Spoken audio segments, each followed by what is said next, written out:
الحمد للہ رب العالمین الصلاۃ والسلام علی رسول الکریم وآلہ وصحابہ اجمعین وعباد اللہ الصالحین۔ یسرناالقرا نام کی اس آسان تفسیر کا لیسن نمبر 1 بھی ہے۔ تھیم ہے تعوذ کے معنی، مفہوم اور اہمیت، the meaning, interpretation and significance of تعوذ۔ تعوذ یعنی اعوذ باللہ من الشیطان الرجیم۔ اس کا ترجمہ ہے میں اللہ کی پناہ لیتا ہوں یا میں اللہ کی پناہ لیتی ہوں مردود پھٹکارے ہوئے شیطان سے۔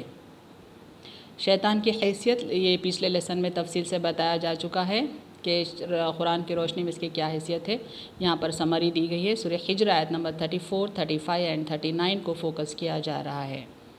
بسم اللہ الرحمن الرحیم۔ قال فاخرج منها فإنك رجیم وإن عليك اللعنة إلى يوم الدين قال ربي بما أغويتني لأزينن لهم في الأرض ولأغوينهم أجمعين۔ اللہ تعالیٰ فرماتے ہیں یہاں پر شیطان سے، کہا تو آسمان سے نکل جا، بے شک تو مردود ہو گیا اور بے شک تجھ پر قیامت کے دن تک لعنت رہے گی۔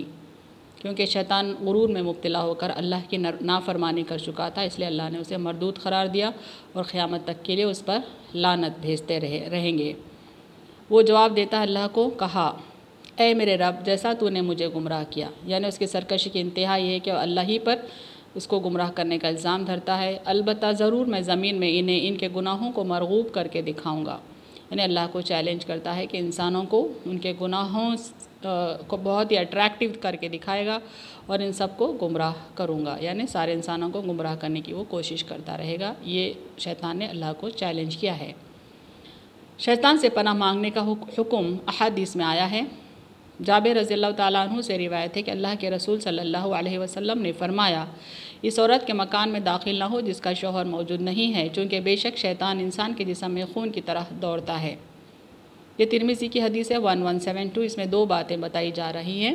اول یہ کہ شیطان کی یہ صلاحیت ہے کہ وہ انسان کے جسم میں خون کی طرح دوڑ سکتا ہے، یعنی وہ انسان سے اس قدر قریب ہے، یہ بتایا جا رہا ہے کہ اس کو بھٹکانا اس کے لیے بہت ہی آسان کام ہے۔ دوسری بات یہ یہاں پر بتائی جا رہی ہے کہ اگر کوئی عورت کسی مکان میں تنہا ہو تو کسی بھی غیر مرد کو چاہیے کہ اس کے مکان میں داخل نہ ہو، خاص طور پہ جب اس کا شوہر وہاں نہیں ہے تو پھر شیطان کو موقع مل جائے گا اس عورت کو اور اس غیر مرد کو بھٹکانے کا۔ دوسری حدیث ابو ہریرہ رضی اللہ تعالیٰ عنہ سے روایت ہے کہ ابو بکر رضی اللہ تعالیٰ عنہ نے کہا، اللہ کے رسول صلی اللہ علیہ وسلم نے فرمایا، اے اللہ، میں تیری پناہ مانگتا ہوں اپنے نفس کے شر سے اور شیطان کے شر سے۔ یہاں پر 2 باتیں سکھائی جا رہی ہیں۔ پہلی یہ کہ ہم کو اپنے نفس کے شر سے پناہ مانگنا چاہیے، کیونکہ انسان کا نفس ہی بنیادی چیز ہوتی ہے جو انسان کو غلط راستے پر لے جاتا ہے۔ اور دوسرا ہے شیطان کے شر سے، یعنی دوسرا جو فیکٹر ہے وہ ہے شیطان، جو ہم کو بھٹکاتا ہے اور غلط راستے پر لے جاتا ہے۔ ان دونوں سے بچنے کے لیے ہم کو اللہ کی پناہ مانگنا چاہیے، اللہ سے شیلٹر مانگنا چاہیے۔ تیسری حدیث ہے ابو سعید خدری روایت کرتے ہیں، ابو سعید خدری رضی اللہ تعالیٰ عنہ روایت کرتے ہیں، جب اللہ کے رسول صلی اللہ علیہ وسلم رات کے وقت نماز کے لیے ٹھہرتے تو فرماتے ہیں، اللہ کی پناہ مانگتا ہوں جو سمیع ہے، میں اللہ کی پناہ مانگتا ہوں جو سمیع ہے، علیم ہے، شیطان مردود سے، اس سے کہ وہ پاگل کر دے، جہالت میں مبتلا کر دے اور اس کے فضول باتوں سے۔ یعنی آپ صلی اللہ علیہ وسلم اللہ کی پناہ مانگ رہے ہیں شیطان کے شر سے۔ اور یہاں پر 3 باتیں بتائی جا رہی ہیں شیطان کے تعلق سے، کہ وہ صلاحیت رکھتا ہے انسان کو پاگل کر دینے کی اور انسان کو حق کے راستے سے ہٹا کے جہالت میں مبتلا کر دینے کی صلاحیت رکھتا ہے، اور پھر فضول باتوں سے بھی وہ انسان کو بھٹکانے کی کوشش کرتا ہے۔ یہ ہے ترمذی کی حدیث نمبر 242۔ یہ حدیث دیکھتے ہیں، ایک مرتبہ 2 افراد میں جھگڑا ہو گیا، اس میں سے ایک سخت غصے میں تھا۔ آپ صلی اللہ علیہ وسلم نے فرمایا، اگر یہ شخص یہ الفاظ پڑھے تو اس کا غصہ غائب ہو جائے گا، میں اللہ کی پناہ مانگتا ہوں شیطان مردود سے۔ یعنی کیا سکھایا جا رہا ہے کہ جب کوئی غصے میں رہے تو اس کو چاہیے کہ وہ اعوذ باللہ من الشیطان الرجیم پڑھ لے تاکہ وہ اللہ کی پناہ میں آ جائے، کیونکہ جب انسان غصے میں ہوتا ہے تو شیطان کا اس پر غلبہ ہوتا ہے، اس کی زبان، اس کے ہاتھ پیر اس کے قابو میں نہیں رہتے، عین ممکن ہے کہ وہ زبان سے غلط باتیں ادا کر دے یا ہاتھ پیر سے کوئی غلط کام کر دے۔ تو اس کو چاہیے کہ شیطان کے شر سے بچنے کے لیے اللہ کی پناہ میں آ جائے۔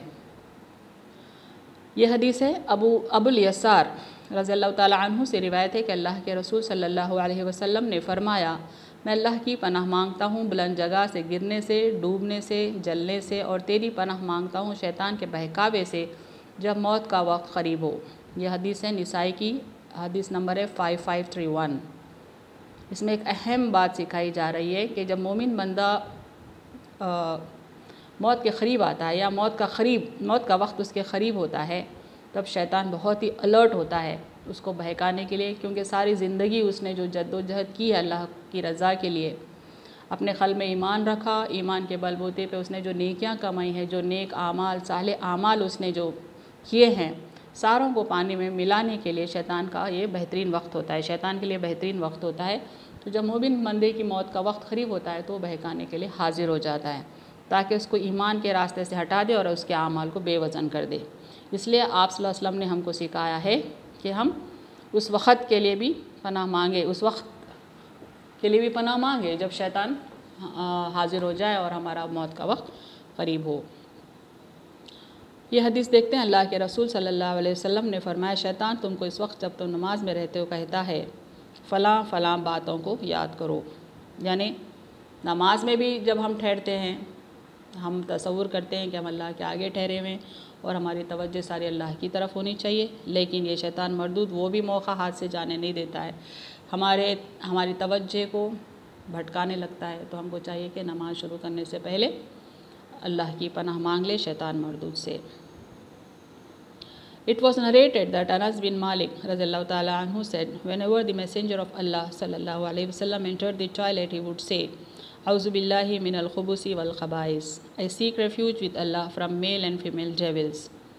یہاں پہ بتایا جا رہا ہے کہ ہمارے نبی اکرم صلی اللہ علیہ وسلم جب کبھی بھی بیت الخلاء میں داخل ہوتے تو داخل ہونے سے پہلے یہ دعا پڑھتے، اعوذ باللہ من الخبث والخبائث، یعنی اللہ کی پناہ مانگتا ہوں میں شیاطین مرد اور عورتوں سے، یعنی یہ بتایا جا رہا ہے کہ شیاطین میں نر اور مادہ بھی ہوتے ہیں۔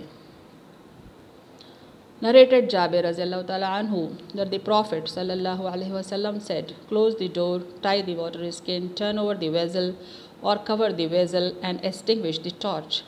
Indeed, a shaitan doesn't open what is closed, nor undo what is fastened, nor uncover a vessel.